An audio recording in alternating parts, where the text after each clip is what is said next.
అలాగే ఇలాంటి స్ఫూర్తి చూసి నాకు కూడా వ్యక్తిగతంగా నేను ముఖ్యంగా ఆయన లీడర్షిప్ ఎబిలిటీ, ఒక క్రైసిస్ వచ్చినప్పుడు ఒక నాయకుడు ఎలా ఉండాలి, ఒక వరదలు వచ్చినప్పుడు ఎలా ఉన్నారనేది మనకి విజయవాడ బొడిమేరు వరదలప్పుడు అసలు ఆయన చూపించిన నాయకత్వ పటిమ ఇవన్నీ చాలా ఆదర్శనీయం అధ్యక్షుడు.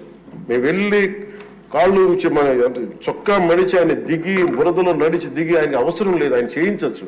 ఒక కమాండ్ సెంటర్లో కూర్చొని చేయగలిగే సత్తా ఉండి కూడా మా అందరికీ ధైర్యం నింపడానికి, మా అందరికీ భరోసా నింపడానికి, ప్రజలకు ఆ భరోసా ఇవ్వడానికి ఆయన నడిపించిన తీరు యంత్రాంగాన్ని చాలా అభినందనీయం అధ్యక్ష.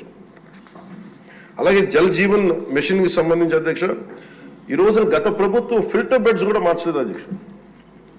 అంటే 4 లక్షలు అవుతుంది.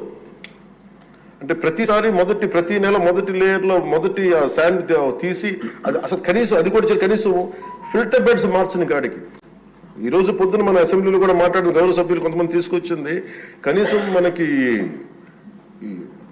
కిడ్నీ వ్యాధులు ఎక్కువైపోతుంది, కనీసం ఫిల్టర్ బెడ్స్ కూడా మార్చలేదు. కనీసం ఫిల్టర్ బెడ్స్ మార్చిన కొంత ఇంపాక్ట్ తగ్గుద్ది అని అంటుంటే నిజంగా అనిపించింది అధ్యక్షుడు. జల్ జీవన్ మిషన్ మేము ఇప్పుడు దాకా గౌరవ ముఖ్యమంత్రి గారి నాయకత్వంలో ఆయన విజన్ తోటి జల్ జీవన్ మిషన్ ఈ రోజున అందరికీ మాటిస్తున్నాం అధ్యక్ష, రాష్ట్రానికి మాటిస్తున్నాం.